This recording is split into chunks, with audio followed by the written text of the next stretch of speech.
Bom dia a todas e todos. Estão bem instalados? Tudo certinho? Gostando do ambiente, do ar refrescado? Perfeito. Meu nome é Florence, eu sou da Internet Sem Fronteiras. Eu estou aqui com minha colega, vai se apresentar. Bárbara. Bom, para me apresentar, enfim.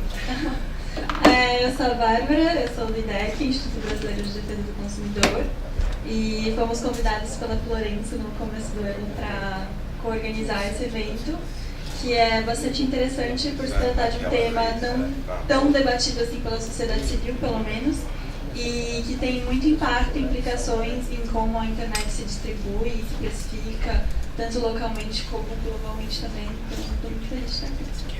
O tema é os cabos submarinos, através do tema então do nosso debate hoje, que chama As Rotas Invisíveis da Internet. Ele é um seminário de trabalho, por isso estamos aqui num pequeno grupo. Ele vai ser dividido em 2 momentos. Na parte da manhã nós vamos ter algumas apresentações abertas ao público. Quem quiser compartilhar, tem uma transmissão ao vivo acontecendo na página Facebook da ONG Internet Sem Fronteiras Brasil, já vou colocar aqui. E na parte da tarde teremos um seminário de trabalho com os nossos convidados. Só fazer um pequeno ponto assim, a respeito do evento. Vou passar daqui a pouco a palavra para o Luca Belli, que é o nosso anfitrião aqui da Escola de Direito do Rio, da Fundação Getúlio Vargas, que está nos recebendo. Esse evento está sendo organizado então em parceria pela IDEC e pela ONG Internet Sem Fronteiras, e tem o apoio de 2 apoiadores. Um é o CGI, NIC-BR, que está sendo representado aqui pelo Percival Henriques, e o outro é o Consulado da França no Rio.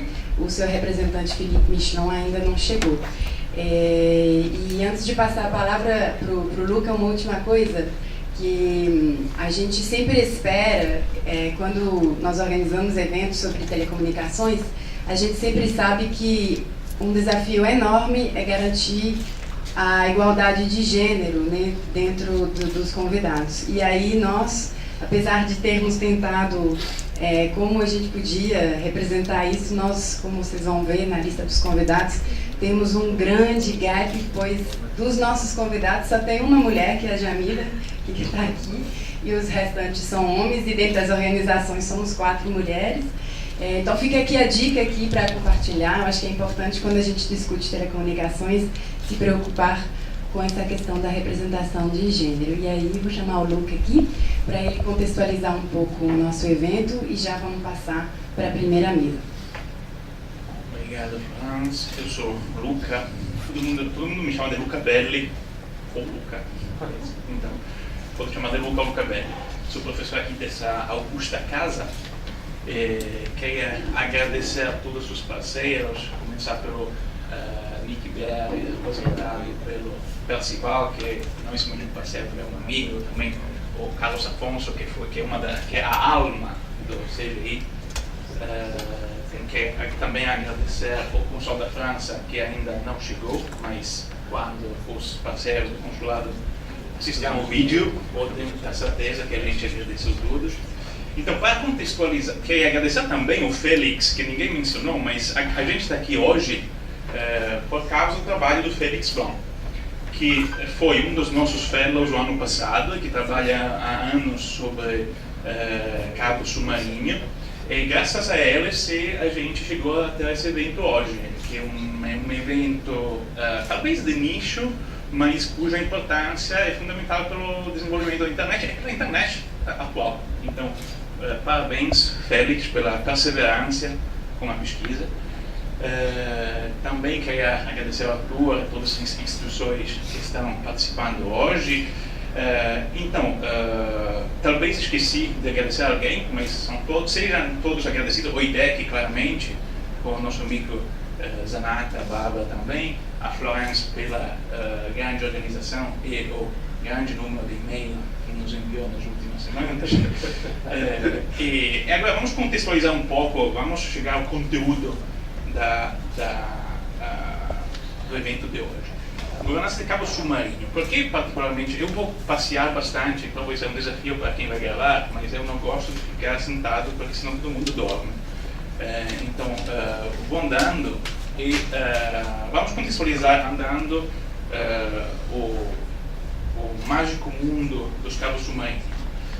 Eu acho que é muito interessante, não somente pela relevância pela infraestrutura no mundo atual, mas também para observar uma verdadeira mudança de paradigma, de uma gestão, uma governança totalmente pública, monossetorial, monostakeholder, totalmente pública. Quando os cabos submarinos começaram a ser criados e a governança dos cabos submarinos começou a ser desenvolvida, até chegar hoje ao paradigma diametralmente oposto, ou seja, investimentos de governança que estão não sendo simplesmente desenvolvidos pelo setor privado, mas estão sendo também até ultra concentrados nas mãos de poucos atores privados.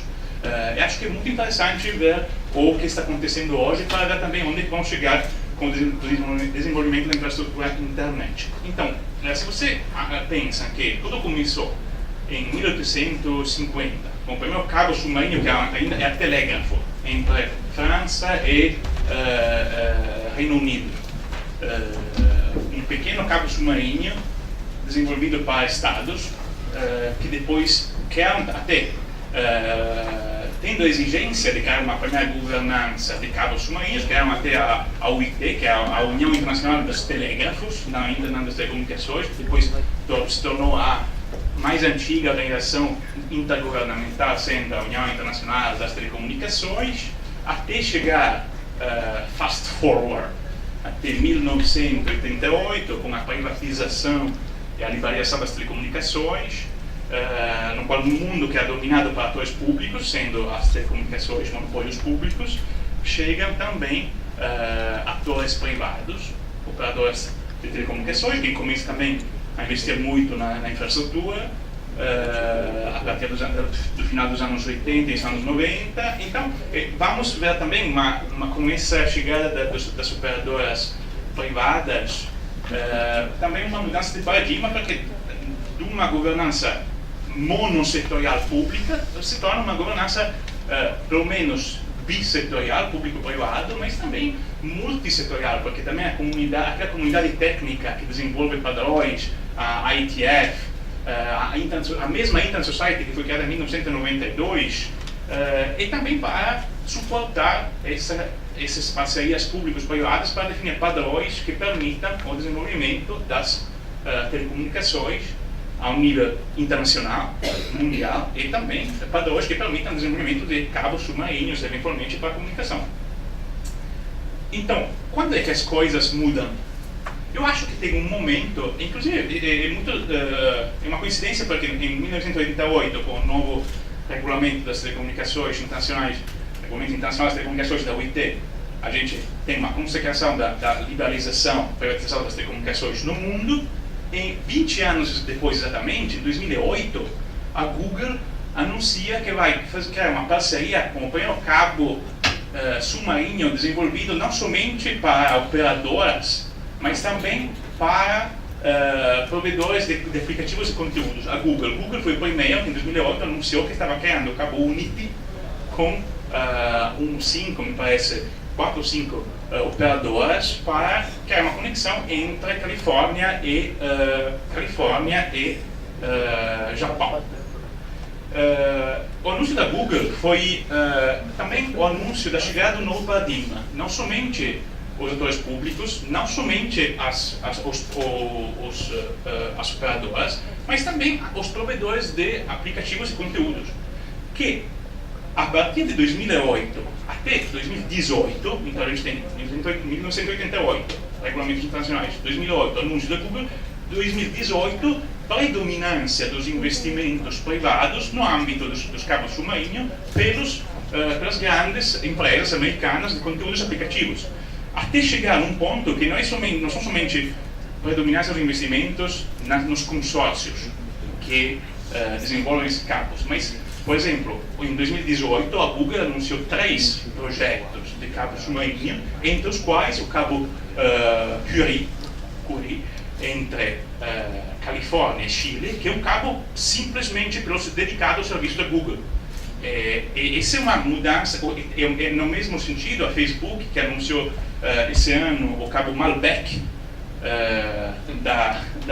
do Rio de Janeiro até Buenos Aires, é um cabo essencialmente dedicado à capacidade do serviço do Facebook. Então, fora da consideração evidente que deve ter alguma mulher que trabalha nos cabos submarinos para escolher esses nomes tão simpáticos, Malbec, Curie, fora dessa consideração, a gente tem que considerar também que esses investimentos são claramente muito saudáveis para ampliar a capacidade, claramente muito saudáveis para aumentar a infraestrutura. Mas a gente tem que começar a definir algumas questões, algumas dúvidas, fazer algumas perguntas para ver se essa mudança de paradigma de público multissetorial ao essencialmente privado, mas não somente para o setor privado, para uns atores dominantes, não pode ter consequências negativas. E aí, antes de deixar a palavra aos nossos especialistas de hoje, eu queria levantar 3 tipos de perguntas, de preocupações que me parecem muito relevantes para o debate de hoje. Eu fico muito curioso de ver como o debate vai se desdobrar, porque eu acho que, primeiramente, realmente tem preocupações de privacidade e segurança pessoal e nacional. A gente sabe que, desde 2013, a gente tem evidências que algumas dessas empresas cooperaram em esquemas de vigilância que foram definidos para agências americanas. Então, é bom saber se essas preocupações já estão resolvidas. A gente pode ficar super tranquilo que ninguém vai ser vigilado, ou não.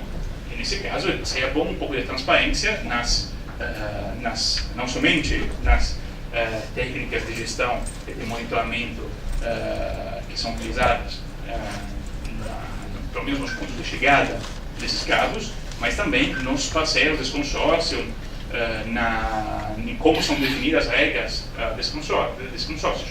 E acho que o Felix vai falar disso depois. E também porque cabe destacar que no Brasil, apesar da lei recentemente aprovada, a LGPD,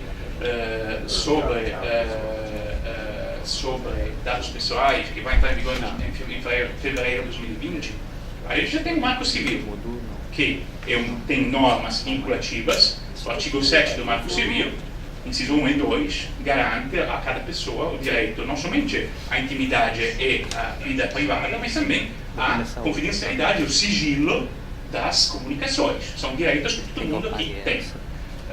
Então, seria bom saber se esses direitos como são respeitados ou não nesse tipo de configurações, nesse tipo de consórcios, nesse tipo de infraestruturas que são desenvolvidas. Segundo tipo de preocupações que acho particularmente relevante é no sentido do exercício à cidadania das pessoas. Eu gosto muito do artigo 7 do Marco Civil, cujos incisos 1 e 2 acabo de mencionar, porque também no início do artigo 7 a norma fala que o acesso à internet é instrumental pelo pleno gozo da cidadania das pessoas. Acho que é uma norma única no mundo que fala que o acesso à internet é instrumental pelo pleno gozo da cidadania. E então, cidadania de qualquer pessoa. Tem 210 milhões de pessoas no Brasil. Os cabos não chegam na casa de qualquer pessoa. Os cabos chegam em Fortaleza, Rio de Janeiro, Porto Alegre, chega em São Paulo também. Mas, enfim, quem não mora nessas cidades fica muito afastado da hiperconectividade que esses cabos podem trazer. Então, quais são as políticas que podem permitir que a conectividade seja compartilhada e todo mundo possa beneficiar do acesso à internet, que é essencial para o pleno gozo da cidadania? Eu acho que a gente vai falar disso claramente ao longo da manhã. E a última consideração, em termos também que conectada a essa segunda consideração, em termos de acesso ao mercado, da possibilidade de participar do mercado, concorrência, inovação. E também pesquisa. Eu acho que, então, ver projetos nos quais a totalidade da capacidade é dedicada a uma só empresa e ninguém sabe com certeza se outras empresas podem ter acesso ou não, poderia ser uma enorme barreira para o acesso à conectividade, para a possibilidade de inovar e também para a pesquisa. Eu acho que é muito interessante ver que, então, considerando que o acesso à internet é instrumental para a comunicação, acesso à consciência, divulgação de informações, é muito interessante ver o exemplo do Ela-Link, que é um caso que a gente vai analisar hoje, é como esse exemplo, vou terminar minha fala, no qual uma porcentagem, a empresa seja 20% da banda passante, é dedicada à pesquisa. Vai ser 30 segundos e eu ia ficar. Então, esse exemplo é muito interessante, não somente para destacar que a relevância da pesquisa é tão relevante que uma porcentagem da banda passante é dedicada somente para uso exclusivo à pesquisa. Mas também para destacar que um modelo no qual esse tipo de considerações são capitais, são tão importantes que são definidas nos acordos que estruturam a governança dos campos, é possível, já existe. Então é muito bom considerá-lo para ver também como os outros poderiam tomar inspiração desse exemplo e talvez tentar desenvolver modelos mais inovadores, sabendo que são possíveis. Muito obrigado e mais um agradecimento a todo mundo, aos participantes, aos apoiadores. E agora vou deixar a Bárbara chamar, você vai falar diretamente ou vai chamar para compor a mesa? Vou chamar para compor a mesa. Obrigado.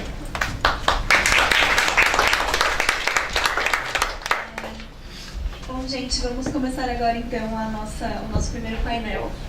Os desafios da governança das infraestruturas da internet. E gostaria de chamar para compor a mesa, primeiramente, João Pedro Flecha, que é CEO do Ela-Link. Arthur Coimbra, que é diretor do Ministério da Ciência, Tecnologia, Inovações e Comunicações. E Percival Henriques, que é conselheiro no CGI, que é Comitê Gestor da Internet no Brasil.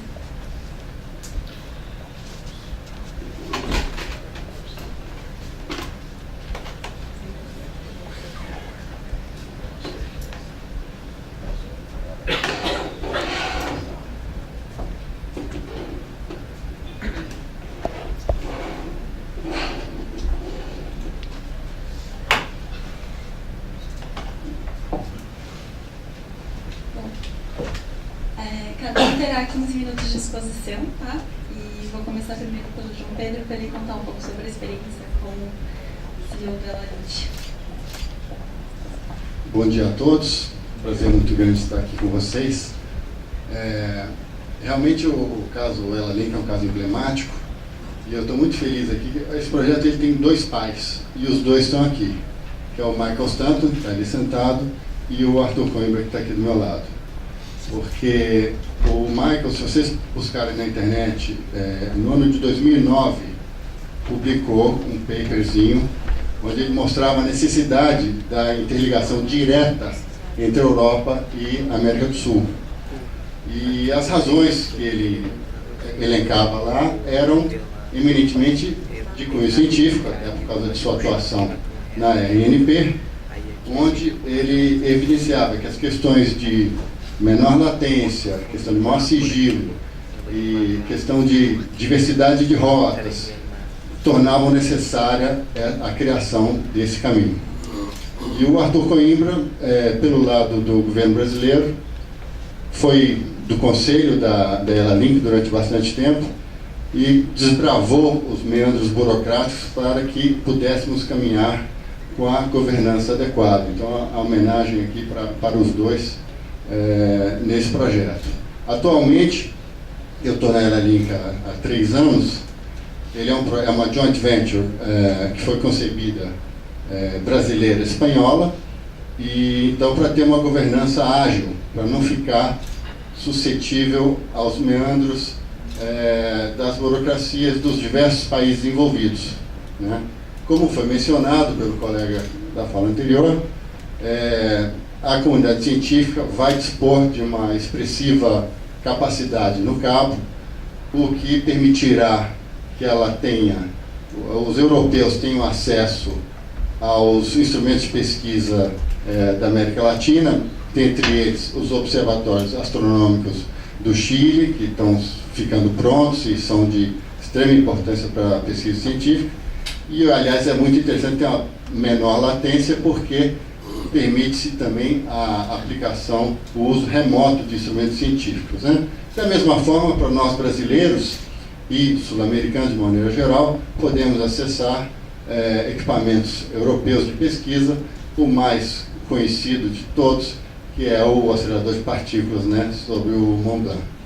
Então, a comunidade científica foi realmente um âncora desse projeto muito importante, porque, respaldado na credibilidade das entidades envolvidas, que são a IRNP, a Rede Clara e o GEAN, que é a Associação das Redes Científicas e Acadêmicas Europeias, nós pudemos ir ao mercado e dizer: olha, eu tenho aqui um projeto de um cabo que a comunidade científica já deu aval, ela tem interesse em ser um cliente âncora, e com base nisso nós fomos agregando outros clientes âncoras, como a Ilha da Madeira, como estamos fechando também com Cabo Verde, e outros mais tradicionais. Então, foi realmente de suma importância.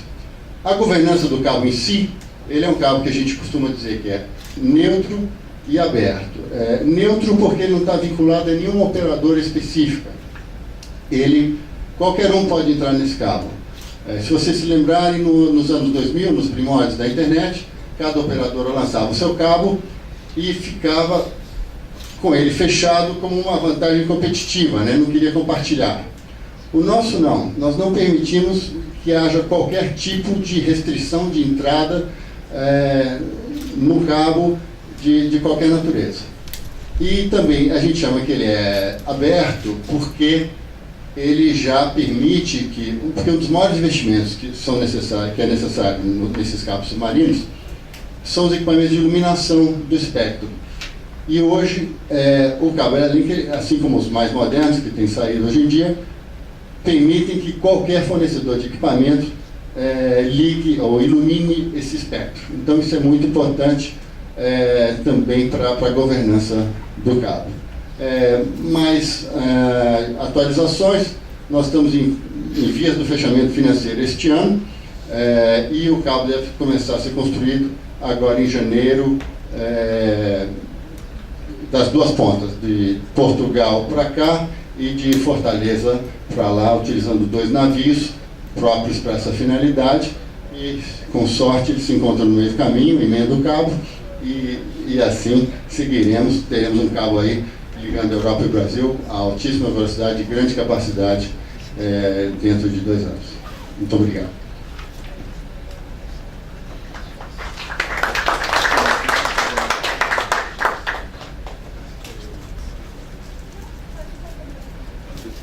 Bom, obrigado, bom dia. Agradeço aí a FGV, a Florência, o Luca pelo convite para participar aqui desse evento. É raro a gente ver uma discussão sobre esse assunto. É uma oportunidade legal para a gente levantar os problemas e discutir soluções. Agradeço também as menções exageradas do João Pedro ao meu trabalho. E quero retomar um pouco daquilo que o Luca falou na abertura em relação à evolução histórica do processo de governança dos cabos submarinos, né? Então, como é que funcionava 40, 30 anos atrás? A gente tinha, como regra, os países do mundo com seus monopólios de telecomunicações. Em cada país você tinha uma empresa, geralmente estatal, às vezes não, mas geralmente estatal, e essas empresas, elas se coordenavam internacionalmente por meio da UIT, da União Internacional de Telecomunicações, especialmente regidas pelo ITR, né, pelo Regulamento Internacional de Telecomunicações. Como é que funcionava o ITR? Para que ele servia? Bom, tinha várias coisas, mas o que é mais relevante aqui para a gente trazer é que ele estabelecia um sistema de remuneração de tráfego internacional, né? ele estabelecia, na verdade é um sistema de remuneração hoje universal. Na verdade, a rede que gera o tráfego, ela remunera a rede de destino, né? A rede que recebe o tráfego é remunerada pela rede que gera o tráfego.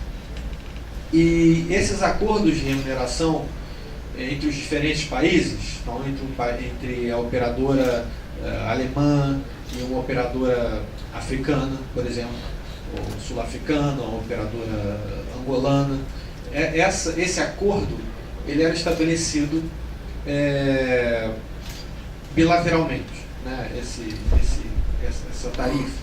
E era uma tarifa que servia para os dois lados, né? Tanto para o tráfego que fosse de Angola para a Alemanha, quanto o tráfego que viesse da Alemanha para Angola.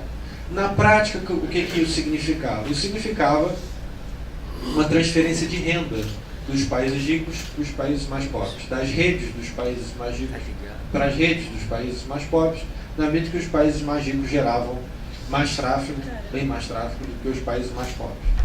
Então, um mecanismo que existia relativamente bem até o movimento de aberturas de mercado e privatização que ocorreu ali, começou 80 e pouco primeiro, mas assim, teve um pico na década de 90, começo dos anos 2000. Então, nessa fase, você teve primeiro uma abertura de mercados, vários mercados se abriram à concorrência, né?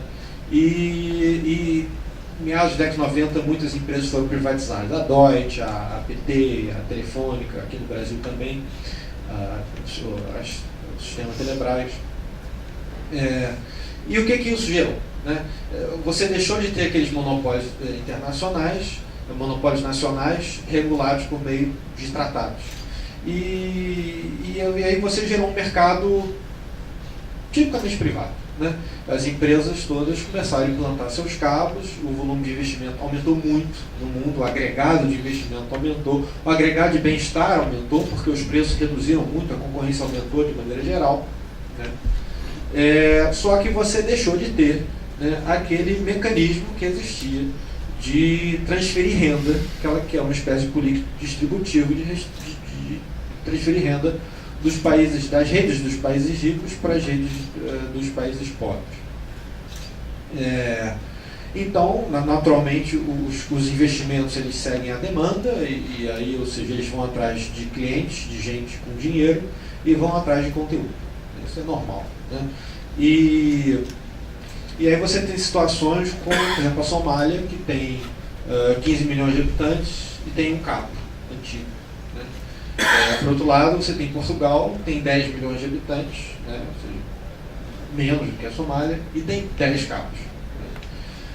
A Bahrein, que é a ilhota no Golfo Pérsico, tem 1,5 milhão de habitantes, tem 4 cabos. Né? E a Haiti, que tem 11 milhões de habitantes, tem 2 cabos. Então, você gera esse desbalanceamento no mundo. Né? Então esse movimento de privatização foi ruim, né? Essa abertura era bom quando era monopólio. Eu não estou dizendo isso. Essa abertura foi excelente porque propiciou um aumento do agregado do bem-estar, uma redução de preços, permitiu o aumento do acesso de maneira geral. Só que aqueles países que privatizaram suas telecomunicações no âmbito interno, né, naturalmente, tinham um mecanismo de regular isso e conseguiram proteger o mercado interno desse tipo de problema. Então, quando o sistema Telebrás foi privatizado no Brasil, você estabeleceu para a telefonia, ainda falando em telefonia, foi estabelecida uma tarifa, uma assinatura básica, né? que é muitas vezes, digamos assim, combatida, né, por uma série de grupos e entidades que achavam a assinatura básica um assinte, né? Bom, essa assinatura básica que o cliente do Rio de Janeiro, capital, pagava e que o cliente do interior do Acre também pagava o mesmo valor, era um mecanismo de você distribuir renda, né?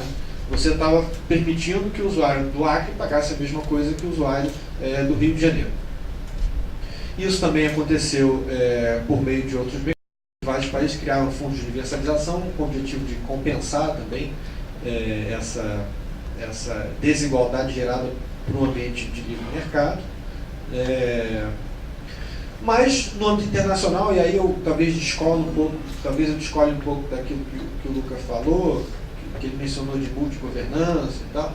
Eu acho que no âmbito internacional de cabos submarinos a gente saiu de um ambiente de governança, unigovernança, monogovernança, governança estatal, para um ambiente de governança nenhuma.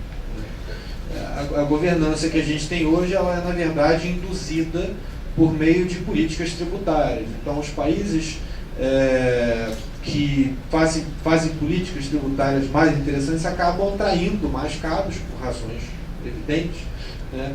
E aí eles conseguem meio que direcionar os investimentos de maneira muito sutil.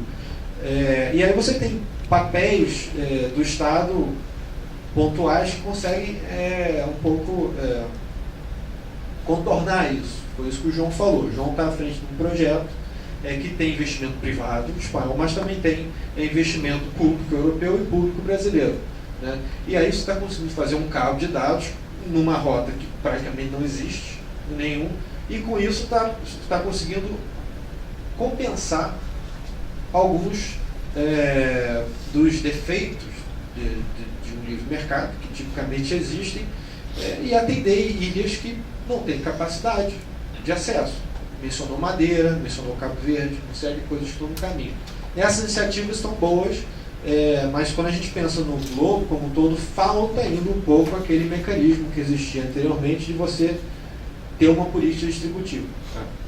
Então a reflexão que eu trago é essa, né? Se a gente quer pensar os desafios da governança, o desafio que eu trago é esse de transferir, dessa mecanismo de transferência de renda de países ricos para pobres e permitir então o acesso de todos os países o mais igualitariamente possível. Obrigado.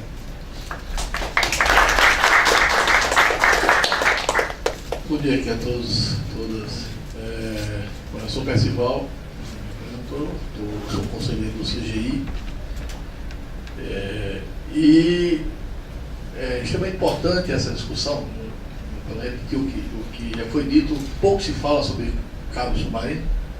E me parece que pouco se fala também não é de todo um defeito. Quando a gente começa a falar menos de determinada coisa, de tecnologia, é porque aquilo já está funcionando, que é transparente, é como energia elétrica, né?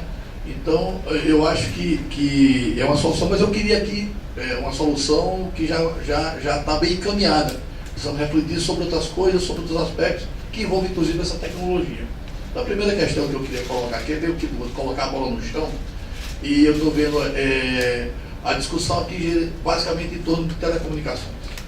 E esse raciocínio de telecomunicações, o termo seminário é rotas invisíveis da internet.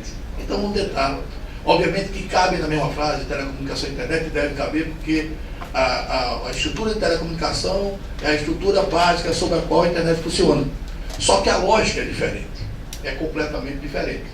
E essa transição da internet, ela explica um pouco essa questão dos cabos e a ressignificância, ou seja, o que significava, a importância que tinha os cabos submarinos há 2 décadas atrás, não é a mesma de hoje, né? Tem uma importância, uma relevância para a internet funcionar como um todo, mas o percentual de impacto do cabo submarino, que era quando você pensava só telecomunicações, ele mudou. Como é que eu vejo? A lógica da Telecom, muito bem explicada pelo Arthur, é uma lógica centralizada, uma lógica fim a fim, com seus degraus, com suas escalas de distância, e funciona basicamente ponto, multiponto, hierarquicamente organizado, numa estrutura rígida, que você poderia inclusive escalar essa hipótese de distribuição de renda e tentar nas reuniões chegar num mundo perfeito de lucro, de tributação, de relocação de renda em países todos, como o Arthur explicou. No caso da internet, o que é a internet? Hoje nós temos 58 mil agentes, 58 mil redes, que se governam basicamente a partir de protocolo, a partir de uma questão altamente subjetiva. Não é um decreto, não é lei, não são as leis nacionais, é transnacional por acordo. Então, a internet é a rede das redes, como diz, mas é a rede da boa vontade. A internet basicamente depende da boa vontade, de sobrevivência da própria rede. Então, se você não tem essa ideia do que seja a internet, então pouco vai entender a importância dos cabos submarinos, por exemplo, né? Então, o que aconteceu no Brasil, imagino no mundo, mas vou falar basicamente do Brasil, quando você começa a ter internet comercial no Brasil, a ideia e o raciocínio é que a internet como mais um item de telecomunicação, mesmo com todo o acerto, com a LGT colocando o valor adicionado, separando formalmente, mas a separação ela só vem a acontecer realmente quando você entende o que a internet ela funciona nas bordas e não no centro, como telecomunicação. Então, a primeira abordagem com relação ao uso do tráfego internacional e uso das comunicações entre internet era o seguinte, que o cara estava em Recife, o outro estava em Recife, outro estava em Recife, outro em Salvador, e os dois em operadoras diferentes, e eu passava no cabo submarino, ia até Miami, e lá fazia conexão. As empresas que contratavam, empresa pública, que colocavam nos seus editais e de licitação, que olha, tem que ter capacidade de cabo submarino, capacidade de link internacional de tantos gigas. Então, é a mesma lógica. E, de certa forma, favorecer quem tinha cabo submarino, mas, basicamente, aquela lógica que a conexão pode se fazer, por exemplo, no Brasil, quando muito, se fazia no Brasil, no Rio de Janeiro, e, na maioria das vezes, fazia-se em Miami, né? Então, isso num cenário em que 83% do tráfego internacional passa por uma única empresa, é um cenário que tendia ao desastre, né? Tendia ao desastre. Bom, o que é que aconteceu no Brasil? Aconteceram os pontos de troca de tráfego. E as redes no Brasil hoje, dessas 58 mil redes, a América Latina tem cerca de 7 mil, o Brasil tem cerca de 6 mil redes, né? 70% do tráfego da internet no Brasil se resolve sem cabo submarino. Os outros 30%, que é o tráfego internacional, passa pelos cabos submarinos. E aí, esse 70% depende também do cabo submarino, porque, por exemplo, alguns serviços, por exemplo, citar o Netflix, o Google, por exemplo, os vídeos estão no Brasil, as operadoras se encontram no ponto de troca de tráfego, né? E o conteúdo passa uma vez pelo cabo submarino e todo mundo pega naquele conteúdo local. Você pega no Brasil, no ponto de troca de São Paulo, do Rio, de Campina Grande, de Recife, enfim. E a tendência, e me parece que a melhor prática da internet é que aquilo que você favorece que as pessoas estejam mais perto e elas se interliguem entre si, ou seja, esses operadores, quando eu falar internet, vamos falar sempre dessas 58 mil entes, 58 mil redes, vai crescer alguma coisa. Agora imagine que a magnitude da internet, e se você fala 58 mil, ou seja, no Brasil, que até tem um pouco a mais que os países, por alguns movimentos que foram feitos, né? Está ali o Basílio, que não me deixa mentir, que ele é parte desse movimento também, o Arthur, né? Então essa questão dos pontos de troca de tráfego mitigou, né? Mitigou de forma drástica a necessidade do uso de cabo submarino.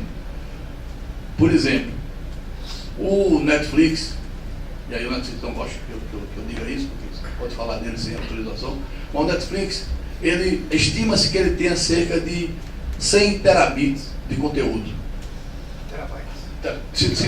Terabytes, mais do que terabits, né? 100 terabytes de conteúdo. A capacidade, até o último levantamento que eu tinha visto, de todos os cabos submarinos do Brasil somados, estava alguma coisa de 30 terabytes. Deve ter aumentado alguma coisa com o Monet agora, com a Angola Cable e tal, mas assim, não chega a 70. Se dobrou, não sei se dobrou, não chega a 70. Significa o seguinte: se todo mundo que assiste o filme Netflix tivesse que buscar nos Estados Unidos, só o Netflix inviabilizaria a capacidade de cabo submarino no Brasil. Então, essa questão de cache, essa questão de se articular o que acontece no Brasil, o que pode ser armazenado, o que pode ser transacionado em termos de conteúdo do Brasil, que fique no Brasil. Então, daí, assim, a grande mudança e a grande transformação, inclusive, aquelas empresas que pensavam em ser Tier 1, ou seja, empresas que ganhavam no mesmo modelo, transferindo um modelo de telecomunicações para um modelo de internet, sem pensar nessa transição, sem pensar que depois a própria rede, pela essência da rede, pela natureza de que é um modelo de acordo de boa vontade, né, pela essência da rede, os Tier 1s, os grandes players que pegavam aquele conteúdo, não trocava tráfego, não fazia pílula com ninguém, não trocava tráfego com ninguém e achava que ia permanecer dessa forma, né? Então esse poder foi um pouco mitigado. Então hoje nós não dependemos basicamente da Level 3, que até já mudou de nome, que era Global Cross, não dependemos de 70%. Se acabar, se perde-se um cabo submarino, você tem ainda uma quantidade enorme de serviços que são mantidos porque eles dependem exclusivamente do Brasil. Bom, só para concluir, eu não quero dizer com isso que os cabos submarinos não são extremamente essenciais, vitais para o desenvolvimento da internet e para a internet no mundo. Por quê? Porque a internet, a transnacionalidade da internet exige que você se comunique com outros centros. É preciso, por exemplo, que você tenha conexão na Europa com o maior ponto de troca-tráfego do continente e do mundo, que é o Porto de Amsterdã. É muito interessante que nós temos agora uma rota via África até o Japão, China, e é interessante que a gente não passe só pelos Estados Unidos. Agora, aí vem outra coisa. Eu já ouvi, inclusive, uma apresentação, alguém falar do submarino lá,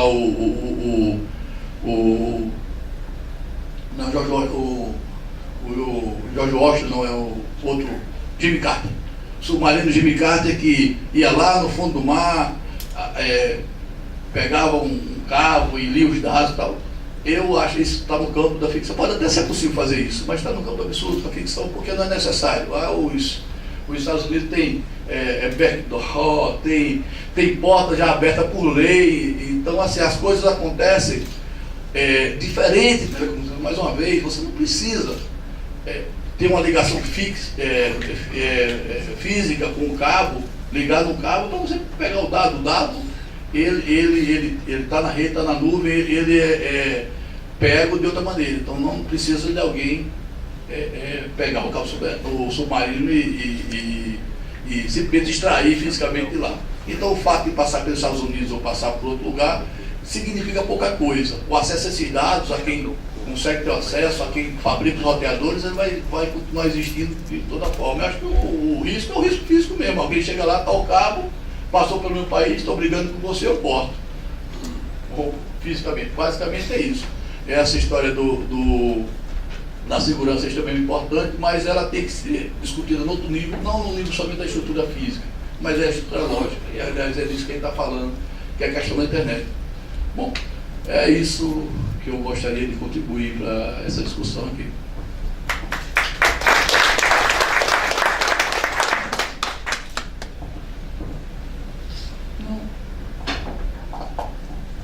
Bom, gente, vocês foram super rápidos. Queria destacar alguns pontos do que vocês comentaram. Acho que o primeiro destaque do Flash seria em relação à neutralidade, né, do espectro e também da importância de organizações de pesquisa. Do Arthur Coimbra me chamou a atenção a questão da política tributária e da transferência de renda, que também impacta. E no Percival Henriques, a questão dos pontos de troca de tráfego, né? Acho que foram os destaques do que vocês comentaram aqui. E como temos bastante tempo, eu queria abrir agora para perguntas. Microfone ou objeto?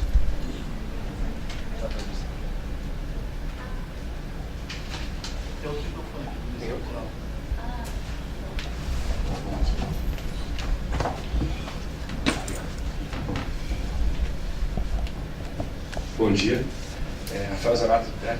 Parabéns pelas apresentações. Obrigado, em nome do IDEC também agradeço pelo aceite de vocês fazer esse debate aqui na FGV e trazer isso para um ambiente mais acadêmico. Queria perguntar para o Flecha, uma das coisas que chamou a nossa atenção fazendo um pouco de pesquisa sobre a relação entre comunidade acadêmica e quem investe em cabos submarinos. A gente tomou conhecimento de um projeto chamado Smart Cables, que é um consórcio de pesquisadores que tem uma tutela de pesquisadores no Havaí e também um projeto da Unesco, de que eles querem não só ter a capacidade de banda, mas também utilizar o próprio cabo como instrumento de pesquisa, por meio de instalação de sensores que poderiam ajudar na produção de dados para a comunidade científica de, por exemplo, desastres ambientais ou de mudanças que fossem importantes em nível marítimo, etc. Vocês foram contatados para algum tipo de parceria ou de colaboração desse tipo? Eu fiquei com essa curiosidade de saber como é que se deu essa interação, não só no nível da capacidade de banda, mas também de utilizar a própria oportunidade de colocar novos cabos como isso ser um instrumento de pesquisa, assim, por meio de sensores ou coisas acopladas aos cabos. Não sei quão factível é isso, mas eu queria te perguntar isso. E para o Arthur, eu achei muito interessante, Arthur, você pontuar que no nível internacional não existe uma governança hoje, como existia 40 anos atrás, mas que sim existem um conjunto de políticas de indução por política tributária, uma indução e investimento por política tributária.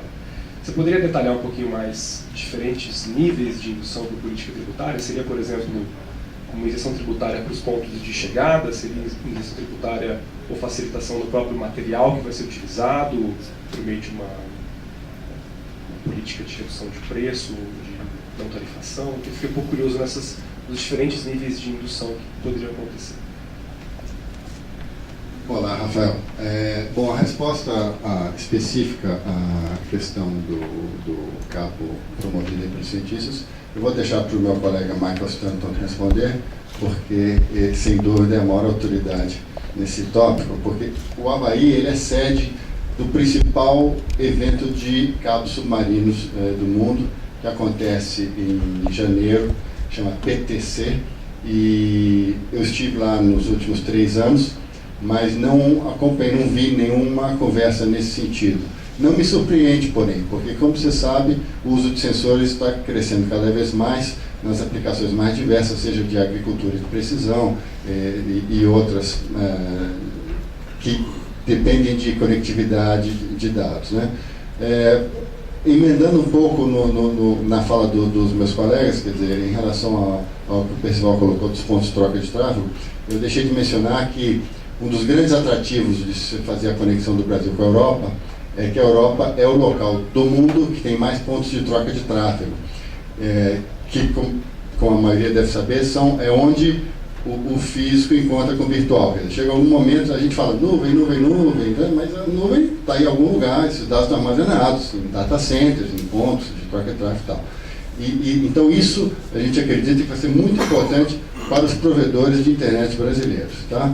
E também em relação ao que o Arthur colocou, eu queria ressaltar que, de fato, o mercado tem sido muito drivado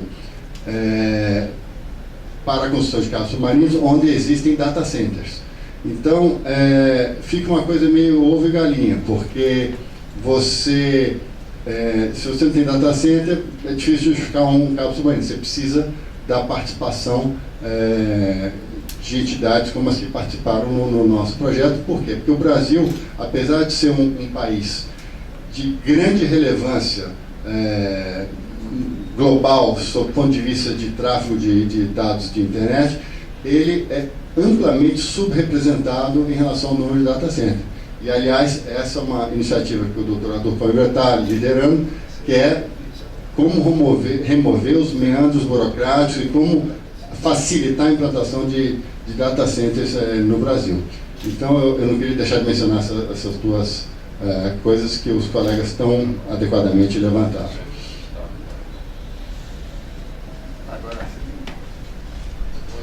Bom, Rafael, obrigado pela pergunta. A tributação, ela afeta ou impacta decisões empresariais, de investimento em cabo submarino de diferentes maneiras. Eu vou dar 3 exemplos aqui. O exemplo mais comum que a gente está acostumado são políticas nacionais que você reduz tributação para serviço e equipamentos, e com isso você acaba incentivando uma empresa a investir naquele país pela redução do custo, pura e simplesmente. Tá? A segunda maneira é um pouco mais complexa, assim, se refere àqueles países que por acaso possuem acordo de não bitributação. Então, isso a gente discutiu muito isso na época do Elarim, quer dizer, Brasil e Espanha têm acordos de não bitributação. Então, isso te incentiva a fazer um cálculo entre esses 2 países, porque a receita que você tiver em um país e a receita que você tiver no outro, e esse lucro, quando ele for gerado, não vai ser bitributado. Então, se você não tem um acordo de tributação com outros países, na prática vai sair mais caro fazer esse cálculo. E a terceira maneira, que também é a maneira tipicamente usada por quem, praticamente todo mundo que implanta cabo submarino, é o seguinte: vamos imaginar um cenário simples em que você tem 2 países, né, você está ligando por meio de um cabo submarino.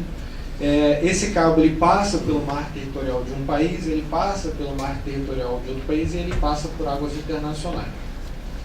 Então, o que se faz é o seguinte: proporcionalmente, esse serviço ele é tributado no país de origem, pela proporção mais ou menos do trecho do cabo. Ele é tributado no país de destino, pela proporção mais ou menos do trecho do cabo que está no mar territorial. E o trecho em águas internacionais é relativamente solto, né?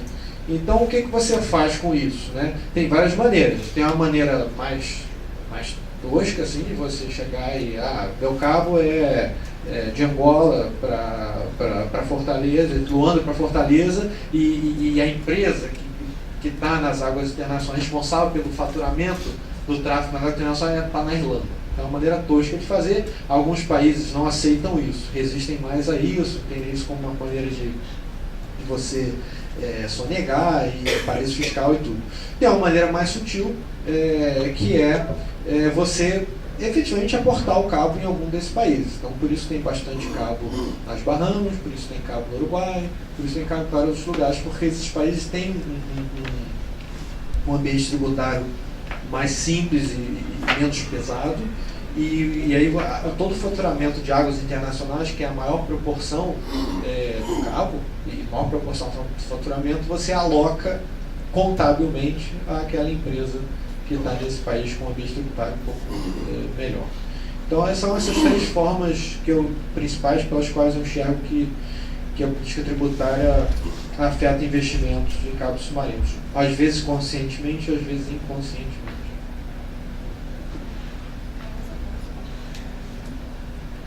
Pergunta no microfone.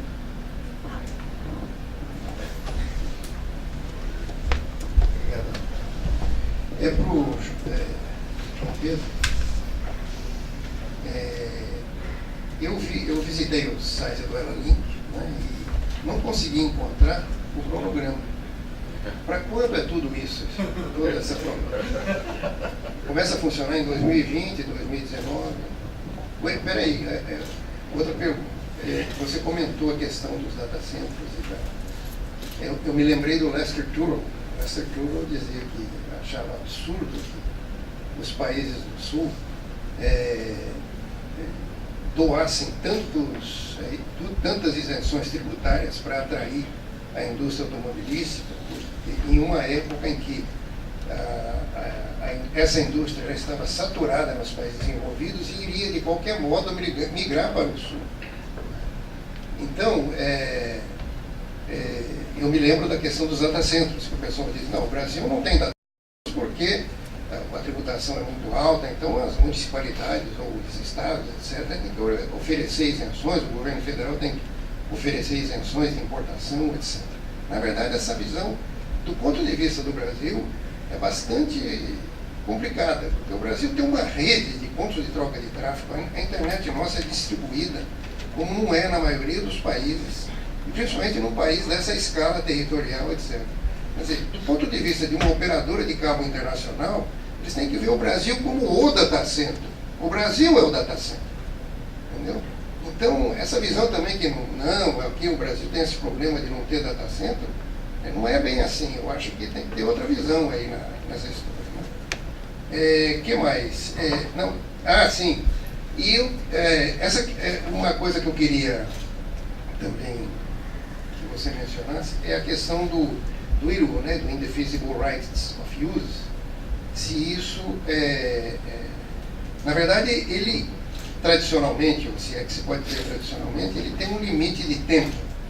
Mas esse Indefeasible Right of Use para o projeto Bela, ele é praticamente previsto para a duração da própria fibra, né, do próprio cabo submarino. Então, ele, na prática, é permanente, vamos dizer assim, no caso desse projeto. Eu queria que se você puder comentar o IRU, seria interessante.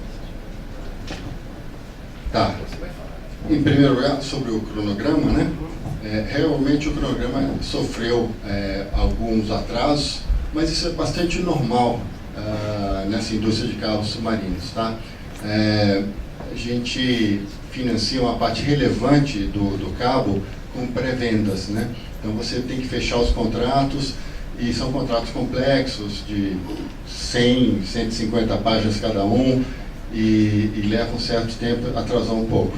Mas hoje estamos trabalhando com o seguinte cronograma: fechamento financeiro este ano, ou seja, até dezembro, o contrato com o Turnkey Supplier, que é a ICN, já está assinado, então eles começariam já a trabalhar, fazer o Site Survey e as Marine Surveys tudo em janeiro, e leva aí de 23 a 25 meses, dependendo dos rabichos que a gente ainda fizer no cabo, para ficar pronto. Então, se está correto, 2020 a previsão de entrada em operação do cabo Ela Lente.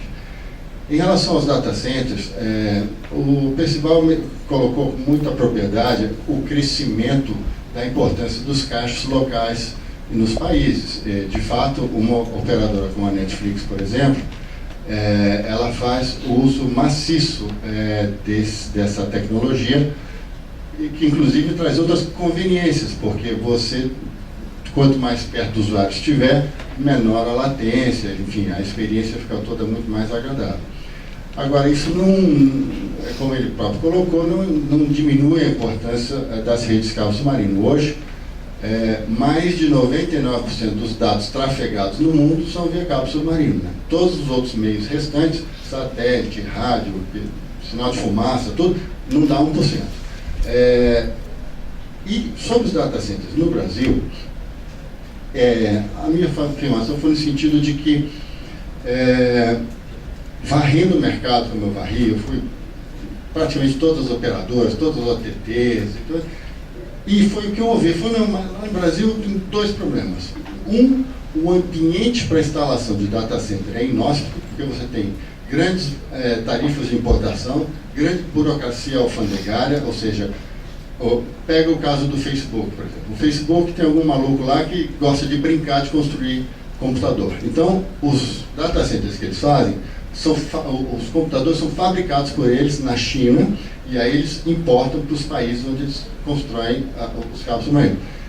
O cara falou, eu faço o meu computador, aí fica um ano parado na alfândega, já está obsoleto, não dá. Então, isso é um problema.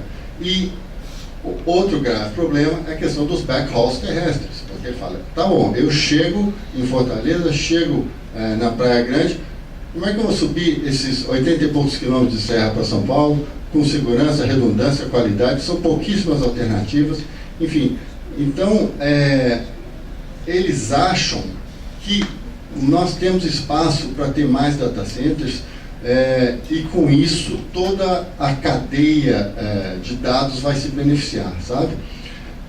E agora, o último ponto em relação ao IRO, eu não posso tecer comentários específicos sobre o BELA, por questões de confidencialidade, mas o IRO, ele é um instrumento que foi criado pela Common Law, né, então seria Nova York, Inglaterra, os contratos são regidos nessas praças, e é muito mais uma questão também tributária, como o Arthur falou. Vai depender do contador de cada cliente, se ele prefere comprar espectro, se ele prefere comprar capacidade, entendeu? Se ele vai iluminar, se ele vai comprar. Então, mas é uma figura extremamente arraigada na indústria, muito consolidada, muito respeitada, e que a gente faz uso com bastante frequência. Posso falar um pouquinho sobre a parte do data center, reforçando isso que o João falou, essa conversa que o João está tendo com todas as ODTs, está sendo muito boa, está dando muito insumo, inclusive, para a gente pensar no tema do data center. O data center é isso, assim, é um problema, né, para trazer para o Brasil. Né, para vocês terem uma ideia, em 2017, o Departamento de Comércio dos Estados Unidos publicou um estudo em que eles identificaram o Brasil, né, empresas brasileiras, pessoas brasileiras, como o quarto maior cliente das nuvens americanas. O quarto maior cliente dos data centers americanos é o Brasil. E é muito curioso esse estudo, porque eles mesmos perguntam, por que isso? O Brasil é um país enorme, né, democrático, políticas, né, mercado aberto, por que isso acontece? E eles mesmos foram pesquisar. E aí eles identificaram que operar um data center, investir em um data center no Brasil custa, e pensando só em custo, não em tempo, e tudo, mas custa 42% mais do que implantar um data center nos Estados Unidos. Né? E operar um data center no Brasil, custa 100% mais do que operar um data center nos Estados Unidos. Energia, telecom, mão de obra, uma série de coisas. Aí eu concordo com você que o ideal não seria a gente estar discutindo um problema setorial, que é uma coisa tipicamente brasileira. Você tem um problema transversal na economia e você verticaliza uma política que deveria ser horizontal. A gente tinha que estar discutindo simplificação do sistema tributário como um todo. Né? Mas tradicionalmente a gente ataca segmentos. Então a gente está tentando criar uma ilha de racionalidade aqui no segmento data center, né? Então, mas é um problema generalizado do Brasil. Né? Aquela sandália Crocs, né, que teve discussão recentemente no CARF, né? É sandália ou é sapato impermeável? É importante saber, porque senão a alíquota muda. Né? Barra de cereal com chocolate, é cereal ou chocolate? Né? Tem que saber, porque a alíquota muda. É água de cheiro, é perfume ou água de colônia? Então, assim, esse é o Brasil. A gente tem que corrigir esse sistema tributário. A gente tenta fazer isso setorialmente, mas inevitavelmente isso acaba gerando mais complexidade. Eu vou te fazer uma pergunta. O que aconteceu com o projeto do Lado Itaipu? Porque a ideia, por exemplo, onde você gera muita energia, o custo da energia é muito mais na transmissão do que na geração. A geração sempre sobra. E aí, me parece que havia uma ideia de que se você colocasse seu data center em Itaipu, tinha energia mais barata, era de graça, alguma coisa assim. E aí você tem, inclusive, cabos de transmissão, que são bem seguros e tal. E assim, esse tipo de coisa, me parece, a discussão perdeu-se. Até porque hoje o Ceará, por exemplo, onde fica a Fortaleza, né, tem meia Itaipu, com energia eólica, gera meio Itaipu lá. Então essa questão de você conciliar, tal, às vezes você juntar mais vezes. O que aconteceu com isso? Bem lembrado, Percival. Então, era um projeto que a gente tinha, assim, um terço do custo operacional do data center é energia. Né? Então, assim, se a gente no caso, a Telebrás. Desculpa? A gente, no caso, a Telebrás. A gente, Ministério das Comunicações. Né? E assim, a gente tentou fazer uma parceria com o Itaipu pelo seguinte: se você conseguisse, mesmo tem uma série de benefícios fiscais ali, porque é uma área meio binacional ali, né? Então tem regras diferentes ali dentro, então já teria vantagens tributárias desse ponto de vista, mas, sobretudo, você estaria pegando uma energia diretamente da geração, você não estaria passando pelo custo de transmissão, custo de distribuição, então a tarifa já ficaria menor, a gente conseguiria negociar até, se for o caso, com o governo de Santa Catarina, do Paraná, para redução também tributária local ali, só que a gente acabou esbarrando num problema, porque a lei de Itaipu, a lei que rege Itaipu, ela determina que 100% da capacidade tem que ser entregue à Eletrobras.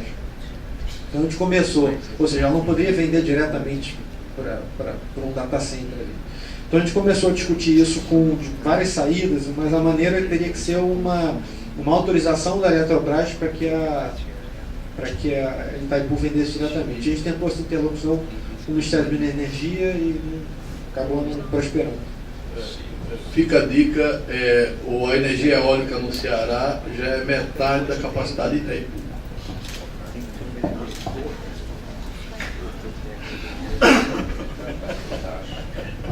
Tem uma pergunta também para o João Pedro e o Arthur. Primeiro, agradecer o João Pedro pela presença, porque a gente fez vários convites a empresas de telecomunicações ou de construtoras e você acabou sendo o único a estar presente com a gente. Muitas confirmaram e outras acabaram desconfirmando no meio do caminho, como a Telefônica, a Angola Cables, a Telebrás. Então, obrigada por estar aqui.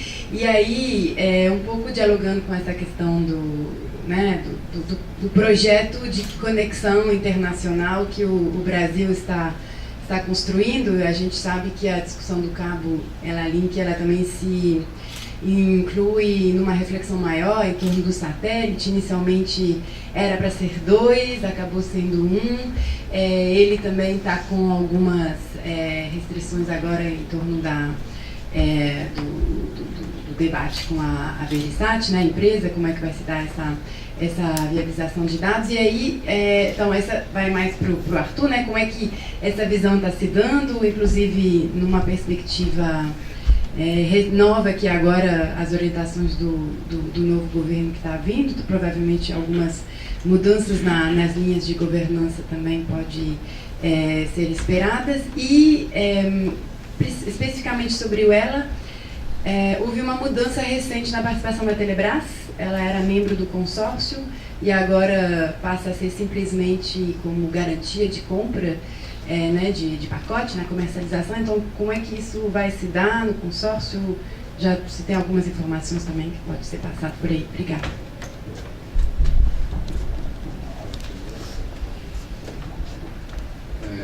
Imagina, Francis, foi um prazer estar aqui. Super obrigado pelo convite, viu? Em relação às mudanças na governança do cabo, de fato, a gente percebeu ao longo do caminho que ter um governo como sócio era um instrumento de grande prestígio e abridor de portas, mas que a gente estava sempre tendo que recorrer ao governo para pedir, para agilizar determinadas medidas e tal, por causa dos membros burocráticos. Nós tínhamos que criar uma empresa na Espanha, então isso é uma coisa que era para durar um mês e levou um ano com toda a ajuda da Espanha. Então, em comum acordo com o governo brasileiro, com a Telebrás, nós achamos que faria mais sentido, em vez dela ser uma acionista minoritária do projeto, ela deter sua própria capacidade, seu próprio espectro e fazer o que quiser com ele. Então, eles acharam bastante interessante, porque deu mais liberdade, porque, sendo acionista minoritário, eles não teriam capacidade designada, né? Então, eles fizeram o papel fundamental de fazer o projeto levantar, dar credibilidade, e agora eles continuam parceiros. Enfim, eu acho que o Arthur pode comentar também sobre isso. Relacionamento excelente entre todos nós, quer dizer, é só apenas uma mudança de posição. São mudança de posição, na verdade, foi até positivo um pouco para a Telebrás, porque ela era acionista da Elalink, mas isso não dava a ela nenhum direito especial de uso da capacidade do cabo. Ela teria que adquirir essa capacidade como qualquer outro cliente. Inclusive, é uma regra positiva, muito positiva de governança da empresa desde o início, né? Não dar privilégio para ninguém, tratar todos os clientes de maneira igual, seja acionista ou não.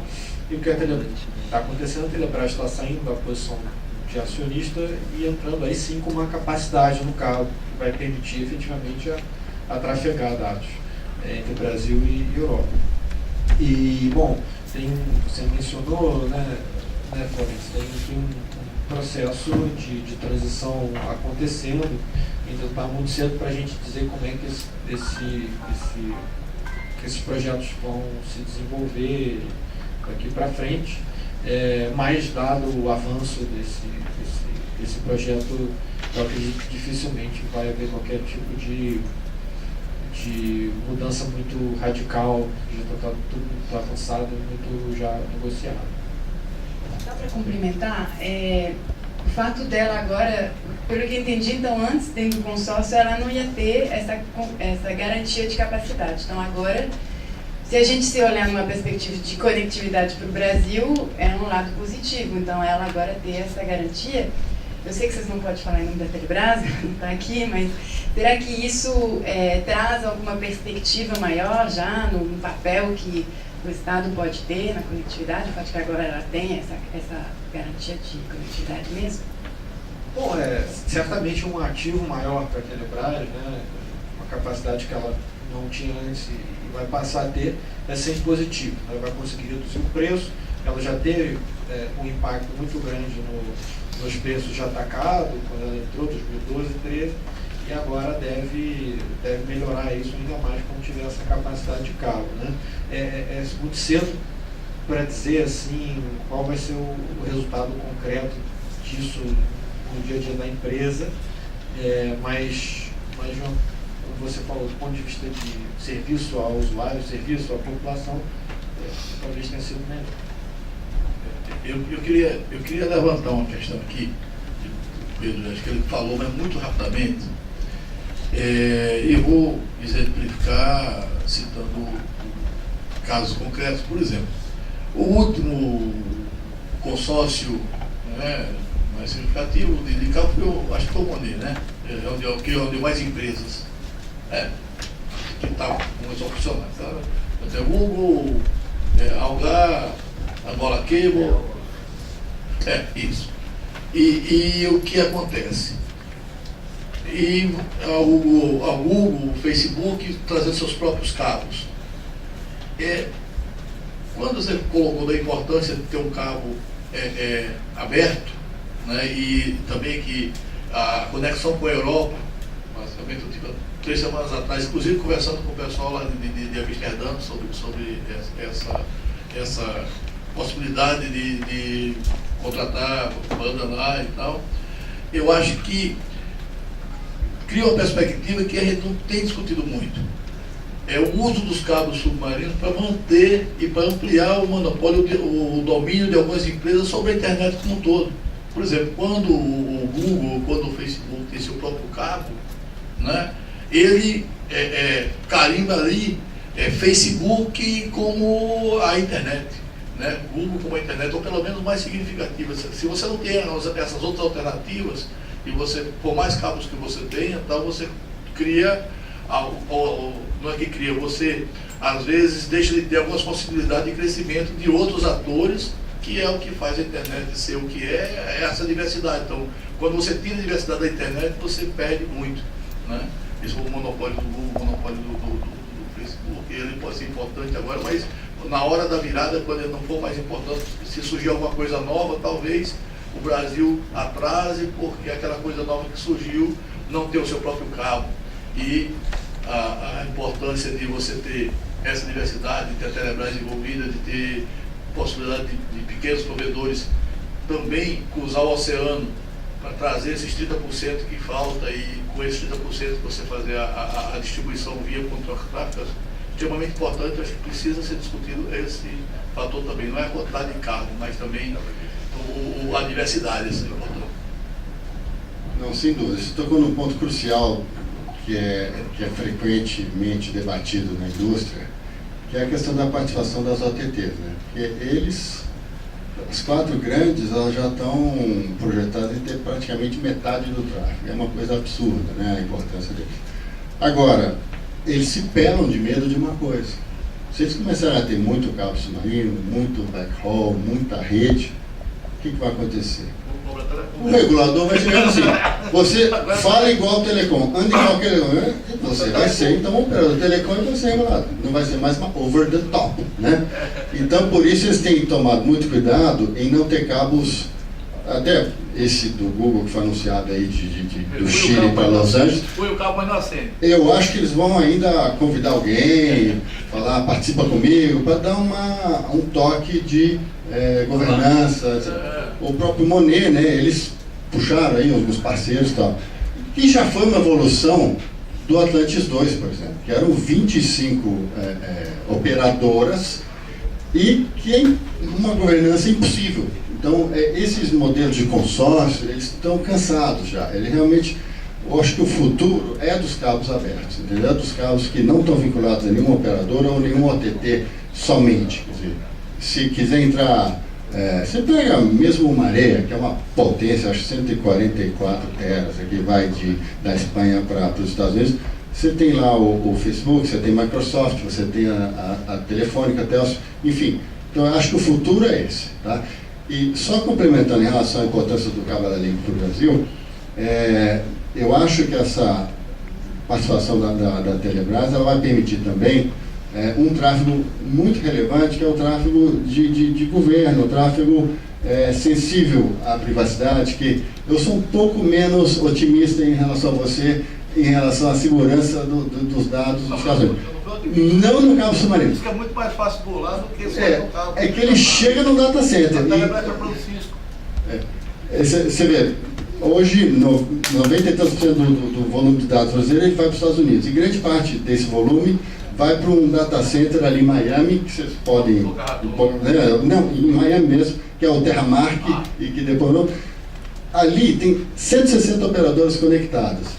E não é lenda, eles falam, o prédio tem 6 andares, 2 andares são da NSA. O cabo já chega lá e já conecta direto, né? Então não é que um submarino vai lá e vai. Não tem só submarino. Exato. Então eu acho que uma ligação direta, ela aumenta significativamente a segurança. E eu acho que a Telebrás vai poder explorar muito bem esse tráfego tão importante que vai existir. Pode se apresentar, por favor. Bom dia a todos, obrigado pela oportunidade. A dúvida que eu tenho, ela pode ser um pouco complexa, assim, a resposta dela. Vou tentar ser mais específico possível e uma dúvida própria, né? Uma dúvida que eu tenho. No Brasil nós temos as grandes operadoras, né? Claro, Embratel, TIM, Vivo, Telefônica, Oi, enfim. E algumas operadoras, vamos dizer, secundárias já chegando forte, né?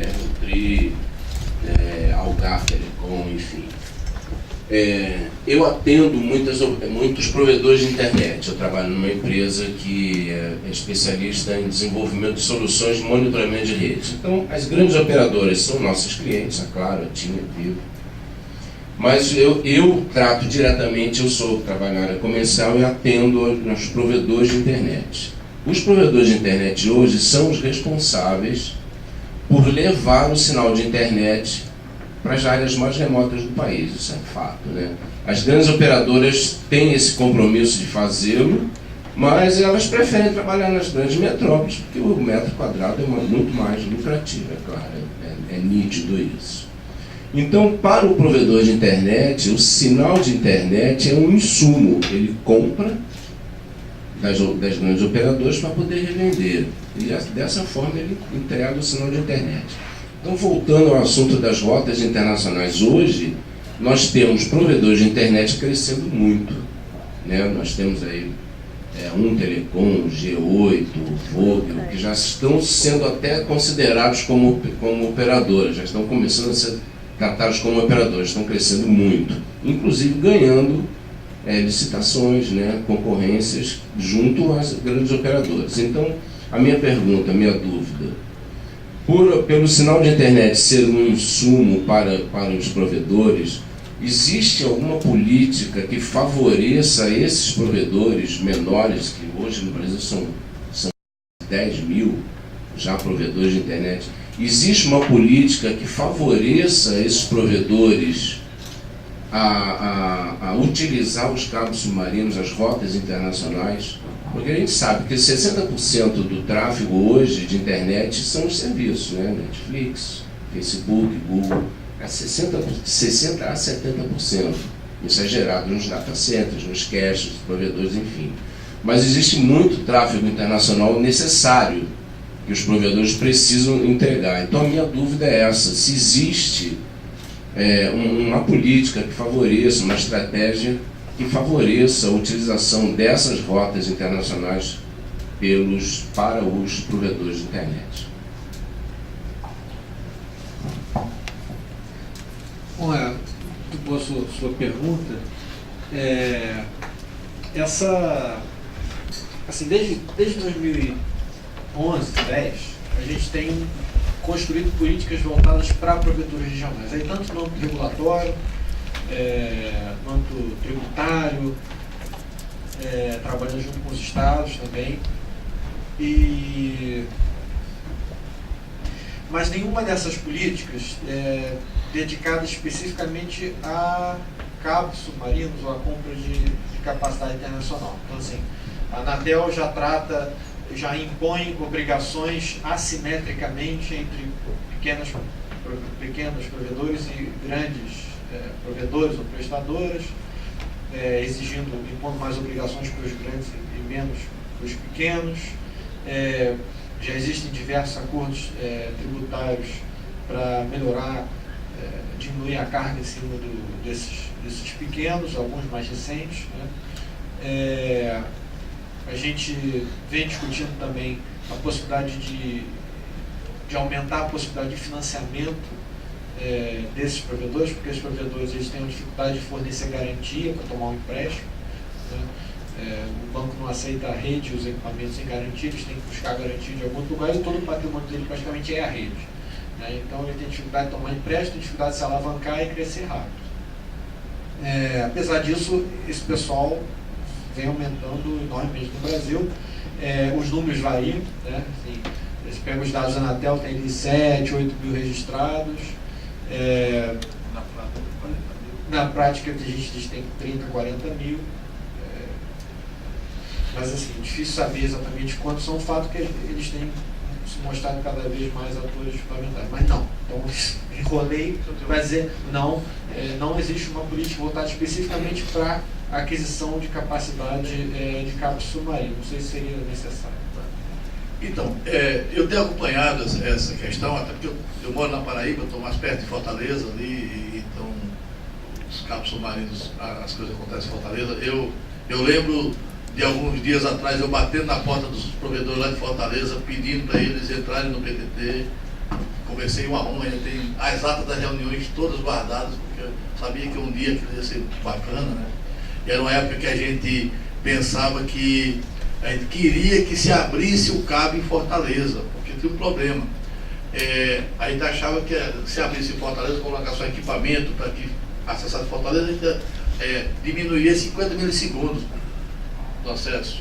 E aí é o seguinte, em Fortaleza só chegava e não tinha abertura, só realimentava e chegava em São Paulo e era tratado em São Paulo. Então a novidade de ter Fortaleza aberta é bem recente, os cabos que abrem de Fortaleza e tal. Mas hoje tudo depende de volume. Então assim, provedor que ganha um pouco volume, esses que você citaram, mais uma meia dúzia, hoje já conseguem, por exemplo, ter backbone que vai da Bahia a Fortaleza, por exemplo, tal. E aí, a primeira questão, você chegar onde está a abertura do cabo submarino. Isso que eu repito, que não existia, hoje existe. E outra coisa, se eu tiver capacidade para contratar 40 GB, 10 GB no mínimo, ele já consegue um preço bem interessante. A outra parte é alugar um espaço num data center nos Estados Unidos ou na Europa, e aí ele vai comprar, sei lá, por centavos de dólar o mega, junto com o transporte, enfim. Já tem gente oferecendo, até porque começa a ser.